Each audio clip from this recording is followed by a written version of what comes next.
that forgets what I've done in my past. Amen. I know a God that sees me for who I am. God is good. Come on, praise, amen, amen. First, giving honor to God, amen. Giving honor to St. Paul and everybody in their respective places, amen. Amen. Deacons, ministers, people, congregation, amen, ushers, amen. I'm just thankful for the Lord, amen, that y'all did not robbery call me here to bring a message, amen. Amen. I'm thankful for God for what He's doing in my life. I thank my children for always being there, amen. Amen. I always told them, amen, I'm sowing in, I expect a harvest when I get older. So God is a good God, amen. And so you never know what He's going to do and how He's going to do it, amen. But I'm thankful for Him being in my lives. I told my kids, the best thing I can give them is Jesus. Amen. Amen. I may not can give you all the things you want, but I can give you Jesus. Because He can give you anything that I can give you. Amen.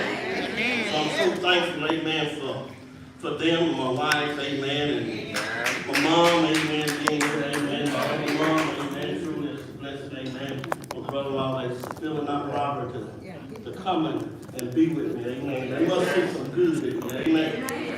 Sometimes we can't see what everybody else sees. But when God moves in your life, that begins to see an aura that's around. And they begin to want to follow you. And sometimes they don't take it lightly, amen. But we thank God, amen. Truly bless my son, Minister Jeffrey. Amen. Truly blessed, amen. Amen. Amen. It's good to have someone back here on music, amen. Amen. When I got a little, sometimes discouraged, amen, she would always play for me, amen. Amen. Kind of like a Saul, amen. Spirit get willing, amen. But we do have a word today, amen, in the book of Mark. Miss anyone, amen. My aunts and uncles here, amen. Amen. Amen.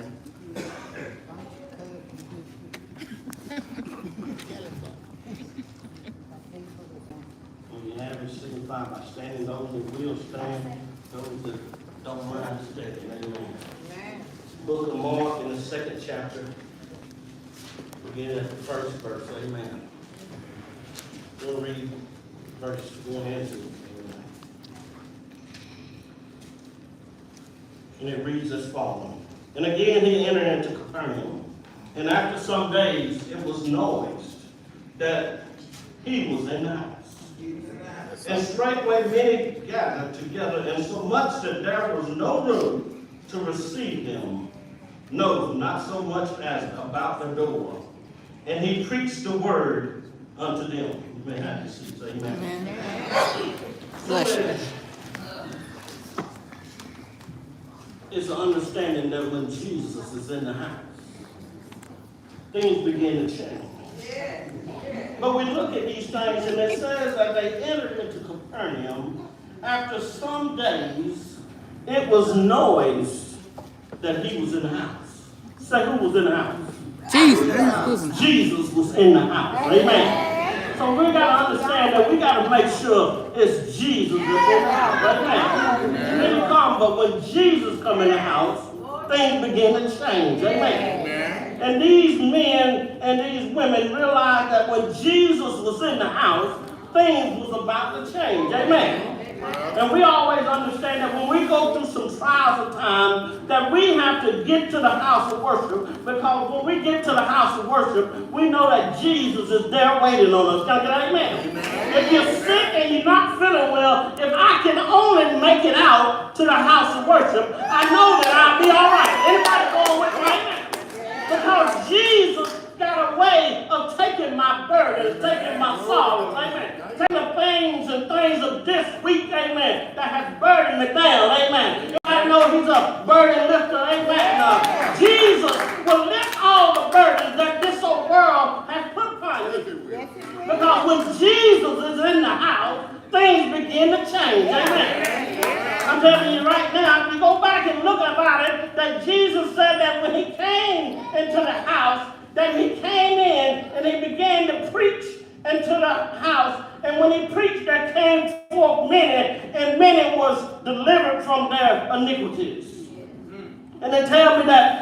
one that was along the way when Jesus was walking, amen. And we sometimes understand how we have a situation, amen. And they tell me that there was one man that had a situation of leprosy, amen. Yeah. And then he knew that Jesus was coming because it was already noise that he was along the way, amen. And sometimes you got to have faith the size of a mustard seed. Yeah. You got to believe that God can see and God can do everything that he said he can do. That when I got a problem, all I have to do is take it to God. Amen. Amen. And a lot of times I can't get around everybody else. So they tell me that the leper knew that Jesus was coming, and he believed in his heart that if he could just see Jesus, everything would be all right. Amen. But some people don't understand that Jesus has all power in his hands. It ain't nothing that he can't do, but we stand out in the world and we keep watching Jesus come in, healing people, and not really receiving myself. And they tell me that this leper was coming, and he knew that Jesus had been cleansing the healing the sick, and he had been restoring sight to the blind. Yeah. And they tell me as he walked down, he began to see Jesus, and Jesus along the way was healing people. And he asked Jesus, if thou will, thou will make me clean. Amen. Yeah. And sometimes we don't realize that we got to come see Jesus for him to be in the house. Amen. Yeah. We can't just sit at the house and expect Jesus to come to us. Right. He will come and dispatch angels, but he wants you to have faith the size of mustard seed. He wants you to get out and seek ye first the kingdom of heaven. Amen. When you're seeking Jesus, things will happen. Amen. Because Jesus is saying, I got faith. Amen. That's right. When you got faith, you trust and believe. Amen. Yeah. Faith don't keep you lying on the bed. Amen. Faith will get you out to the house of worship. Yeah. Faith will get you out to see Jesus. Yeah. Faith will make you change your mind about the circumstance that you're in. Amen. Because I no longer want to be the same, but I want to be changed. Amen. And I heard that Jesus was along the way and he was healing the sick. I got to see Jesus. And the leper went down and he began to talk to Jesus and ask Jesus, if thou will make me clean. And it said that Jesus asked him, will I be clean? Yeah. See, sometimes you got to have faith. Amen. You can't doubt or waver. Amen. Jesus want to understand if you going to have faith the size of a mustard seed. If you believe in your heart that I can do it. Amen. Sometimes we got to be like a kid. Amen. When you tell them you're going to take them to McDonald's. Amen. They believe that. Amen. There ain't no doubt in it. We go to McDonald's sometimes. Amen. And they going to worry you to death. Amen. We're going to go to McDonald's. Amen. So they got the faith to sign. There's all the time we got to have that faith. Amen. Knowing that when Jesus tells us something, it's going to come to pass. Amen. It's just a matter of time. Amen. Amen. That's right. But he asked and said, will I be made clean? And beseeching him, kneeling down to him, and saying, if thou will, thou canst make me clean. Yeah. And we got to understand that Jesus, he loves us so much. Oh, yeah. You know, people will put you as an outcast. Yeah, they will. No. They will put you out there. No one wants to talk about you, talk to you. This man has been living a life by himself because he was a leper. And no one wanted to be around him, amen, because you know how it is, amen. Cough a little bit and somebody put the mask on. Be a little sick, nobody wants to get around you, amen. So he had felt out of place all this time. He had felt alone and he was weary.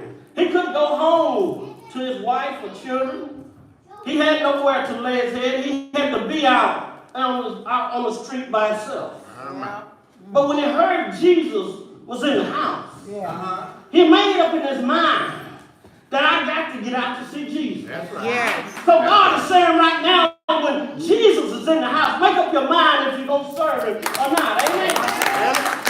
Because God said that if you serve me, all these things shall be added unto you. Yes. I will bless you in a mighty way. Glory, hallelujah. But I don't want you to be fake. Amen. That's right. I want you to believe with all your heart. Amen. Yeah. That's right. Amen. If you believe me, then you will come out to meet me in the street. Amen. You'll come out to meet me wherever I am because I have something that you want. Yes. And so he came out, but Jesus, he had compassion on him. They tell me that Jesus moved with compassion and touched the leper. And it says immediately he was made whole. Yes. Man. So Jesus, he got a way of doing things in the house. And when Jesus is in the house, it don't matter if he touch you or not. Amen. Some people would not touch him, but Jesus loved you so much that he's willing to touch you whatever you're going through. He's willing to be in the room wherever you at. Amen. Yes. Jesus said, no weapon formed against us shall prosper. He didn't say it would come, but he said it would prosper. Amen. And we know that Jesus is the only one that can cleanse leprosy. And it tells about Jesus, he told him to go and say to no man, but go thy way and show yourself to the priest. Amen. But they never did. He went on in, and I guess you imagine that when he had got healed, he went on and told everybody about Jesus. And he told everybody that Jesus couldn't even come into Capernaum for a few more days. And that's where it said that, and he entered into Capernaum after some days, and it was noise that he was in the house. That when he came back through, it was noise that Jesus is in the house. Amen. Jesus is back. Amen. And it tells me that when Jesus come back after the people hearing about the leper that had been healed, they began to wonder to themselves, can Jesus heal me in what I'm going through? All right. I believe that if Jesus can heal a man with leprosy, he can heal me in whatever situation I'm going through. Whether my heart is broken and I need a heart regulation, amen. When I need to find love one more time, Jesus can heal me. If I need somebody to come back and save me from the sins that I've been through, I believe that Jesus is my answer. And they tell me that after some days when Jesus got into the house, that it was noise that he was in town. So I'm telling you, when you hear that Jesus is in the house, you need to start moving to where Jesus is. If you want a breakthrough, if you want a miracle, if you want a healing, Jesus, he's in the house. Somebody else go with me. If you know he's in the house, you are. If you know he's in the house for your sister. Whenever you were going through sickness in your body, if someone had to call on the name of Jesus, he was in the house. Somebody know what I'm talking about. Mama lay down and mama got sick, but I heard that Jesus came by and they laid hands on mama. And when Jesus came in the house, mama got up and mama was there and she said, thank God. Thank God. Almighty. And Jesus was in the house. Somebody needs to know because Jesus, he's in the house. Come on. He's making his way, and they tell me that straight way, that everybody gathered together. Come on. You got an issue. Everybody got an issue in the house. Watch it. The house Jesus. Come on. And Jesus is the only one who heals it. He's the only one who makes a way. But I heard him say, you guys came out to bring that sin. It was already knowing that Jesus was in the house. But I got a fear that they get to Jesus. I got a fear that he needed more than I need him. And tell me about old friends that went and carried a man that had palsy. That tell me he couldn't walk, but he laid in his bed. But they knew that Jesus was in the house. They knew that Jesus healed white people. They knew that Jesus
Jesus was still preaching.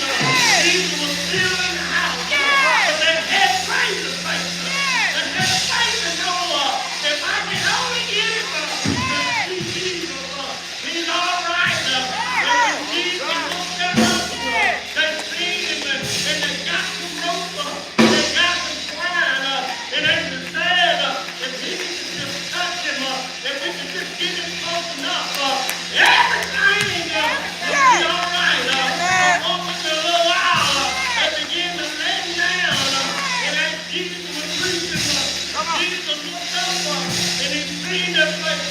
He said, "That's not so for another day without getting him in the house." I was in the house, and it goes a mighty long way.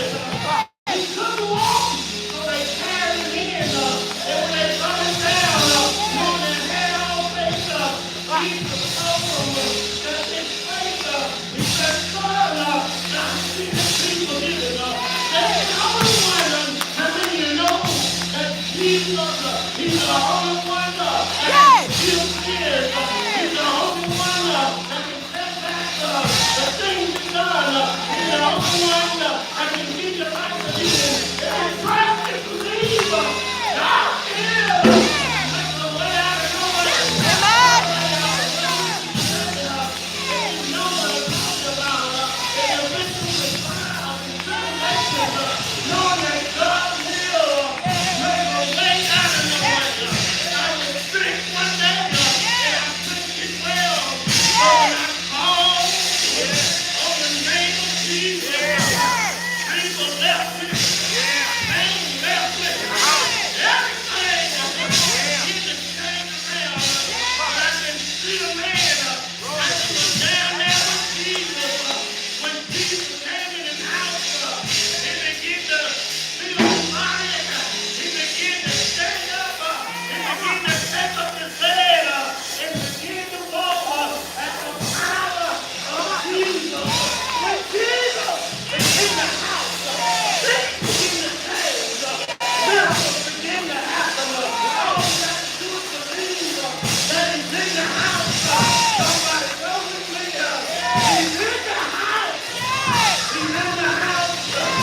They tell me that when he was in the house, everything that God did, that Jesus did, the people knew that he was who he said he was.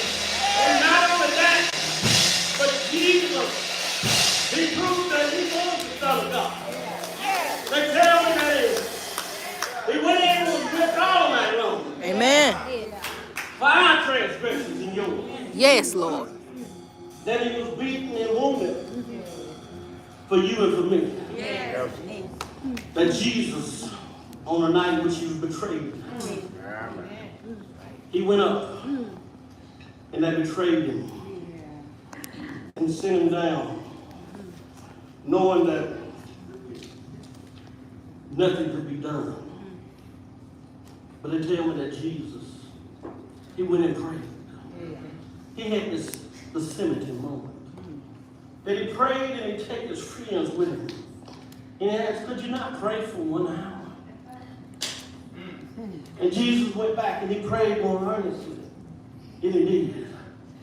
And he came back and he found us sleep again. Wow, sure did. Why are we sleeping on Jesus? That's right. Don't sleep on him when he was in the house. But Jesus, knowing what he was doing, he said when he went out, one came and kissed him. He said, you betrayed the Son of Man with a kiss. And he told his disciples, my hour is at hand. That the Son of Man be betrayed. Yeah. And we know we all tough and we bad, amen. Like Peter would cut his ear off. Yeah. And Jesus put it back on. Sure did. Peter said, I will not deny you. But he said, you deny me thrice before the cock crew. But Jesus, they took him down and they whipped him all night long. They tried to take our Savior from us. They called him up and said, crucify him. Yeah. They want to put him on the cross, the worst death of all. To make him carry an old burden cross up to Calvary's mountain. They took and nailed the nails in his hand, nailed the nails in his feet. But Jesus didn't say a mumbling word. You got to understand that Jesus loved us so much that he didn't say a mumbling word. But Jesus, he said, forgive them for they know not what they do.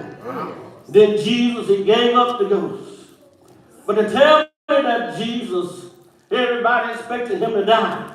And everybody expected him to stay down. But Jesus, he took victory from the grave. Amen. He took the sting of death. And early Sunday morning, he rose with all power. Yes. All power in his hand. Yes. How many of you know that Jesus has risen today? Amen. Amen. I believe that he's risen. And he's still in the house today. Yes. Somebody say Jesus is in the house. Jesus is in the house. Jesus is in the house. Amen. So we look at these things and we think that so many times we invite people to church. That's right. We invite them to functions. But do we really invite them to seek Jesus? Come on, preach it. Amen. Amen. We can invite them to concerts, we can invite them to things, but we need to invite them to meet Jesus. Because he's the only one that can save their soul. Yeah. He's the only one that can heal them. Amen. If I had a friend that invited me to Jesus, Amen. that'd be the best thing that I have. Amen. Because Jesus can give you all that your heart desires and more. Amen. So if you got a friend out there, bring them to Jesus. If they can't walk, get a friend to help tow them to Jesus. Amen. Do whatever you can to bring someone to Jesus. Jesus said that the harvest is plentiful, but the laborers are few. Yes. And it's all for us to bring them to Jesus. Because he can do wonderful things. And we got friends we know that they ask us to pray. Tell them Jesus is in the blessing business. Amen. All we got to do is call upon his name. The church say amen? Amen. Amen? Amen.